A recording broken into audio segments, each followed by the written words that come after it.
I'm sweating.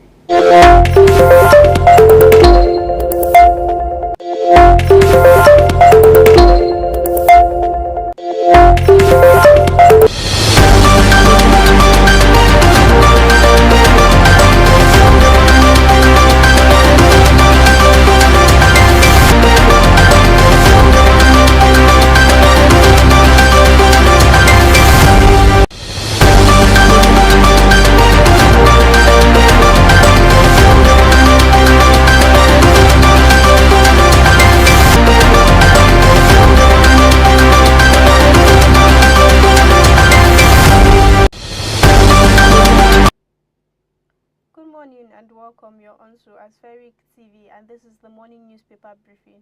My name is Double Gifts. This is the program where we get to discuss front pages of Nigerian dailies, basically the headlines and some of the issues that were raised in most of these newspapers. I'd start off with the Daily Trust newspaper. It says here, despite 1 billion naira allocation, constitution amendment in limbo. 25 states withhold votes over states police others. Your threats won't intimidate us, Deputy Senate President. Governors frustrating review, NGF, MOM. Why we wrote to National Assembly, speakers. Also other headlines, 7 months to go, Buhari orders ministers to prepare transition documents. Boko Haram killed 100,000, displaced over 2 million people, Defense Chief. NLNG force majeure, Nigerians may pay more for cooking gas. INEC summons parties over Electoral Act violation, attacks on opponents. Bandits attack Niger hospital, kill 2, abduct doctor, others. Kano, NNPP, PRP governorship candidates commits to media trust election debate. BUA to Kogi, we are no longer interested in 50,000 hectare land. Investors may shun states over hostility, experts. Next up is the Punch newspaper. It says here, political rally attacks. INEC summons parties, police plan 13 billion naira firearms purchase. IG INEC chair to meet Adamu. IU, party leaders over violence campaigns. Our governorship candidate didn't mastermind attack on PDP rally, Kaduna APC. Northern Coalition to publish Atiku, Tinubu, Obi's promises. Flood victims battle hunger, risk disease in Anambra. FG to complete Lagos to Ibadan expressway in December. I don't know who killed Ataga, I fled in fear, Chidima. Ogun workers quit Chinese factory, protest colleagues' death. Tinubu launches campaign, unveils Manifesto, Friday. Nigerians pay over 1 trillion naira tax to 36 states. Insurgency killed 100,000, displaced 2 million, CDS. The Vanguard newspaper says floods, Delta, Anambra, Benue, Bayelsa governors cry to FG for help. Also, advance your legacies, Tinubu assures Buhari. The Nigerian Tribune, it says Buhari to unveil Tinubu's manifesto, inaugurate campaign council, Friday. Don't abandon governance, President warns ministers, heads of agencies. I'll advance your legacy, Tinubu assures President. Bayelsa governor cries for help as flood displaces 1 million people. Says 300 communities, hospitals, roads, bridges, schools affected. Workers given 1 week holiday. Asks FG multinationals, donor agencies, diplomatic missions for aid. Delta monarch labels flood genocide. Urges FG to sue Cameroon. The Daily Independent, it says BVAS e-transmission of results have come to stay. INEC, I beg your pardon, says violent campaigns sending alarming signals ahead of 2023. National Assembly warns of threats to thwart Constitution amendments, fingers governors in planned boycotts by Conference of State Assemblies.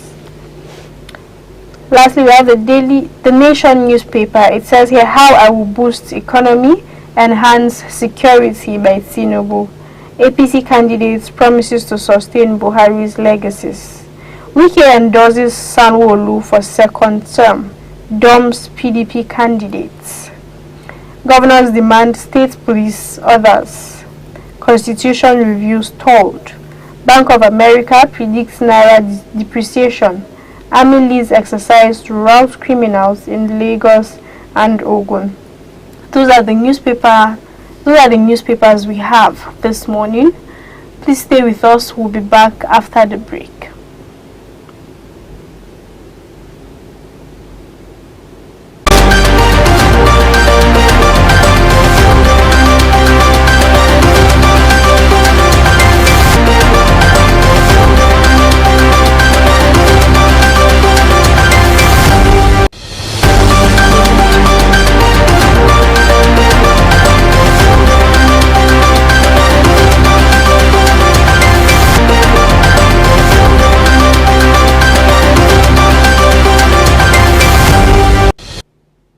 Welcome back. Thanks for staying with us. I have my guest with me in the studio, Mr. Mustafa Abdullahi. Welcome on the program. Good morning. Good morning, Gift.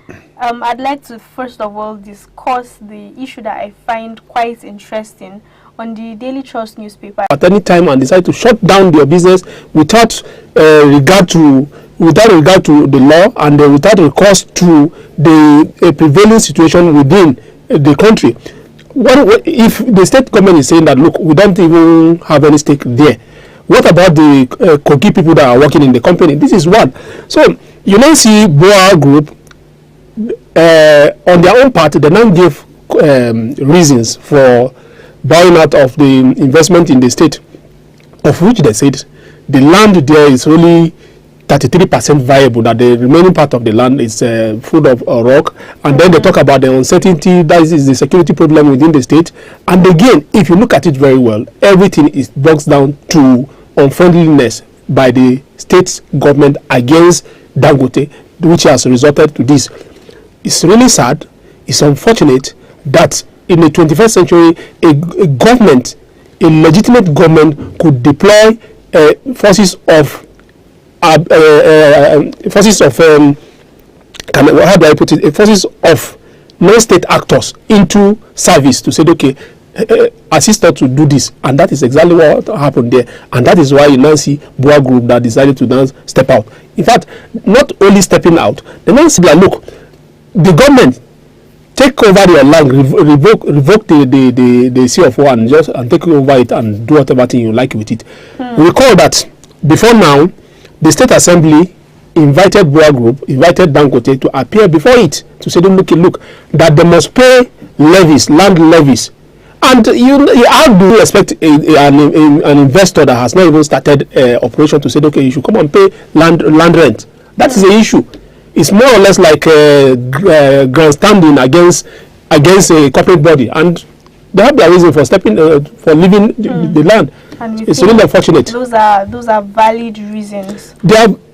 Gift, there's no two ways about it. If I create an unfriendly relationship between you and I, certainly you have a rethink, and that is exactly what they just did now. Rather unfortunate one for. It's really unfortunate because we are talking about a state whereby it's not like where you have like Kaduna or Plateau state that whether you like it or not, people must come in, one business or other business. No, we are talking about a small state that, although it has some potentials, but the potentials has not really manifest into reality. So we are looking forward to, like, investors come with their money, invest, no matter what, even if it is a fuel station that is established, certainly the employment will come from the localities. And you discover that it to act within their own power, and they did what they did. Meeting with party list campaigns turning violent. I mean, we've not even gotten anywhere.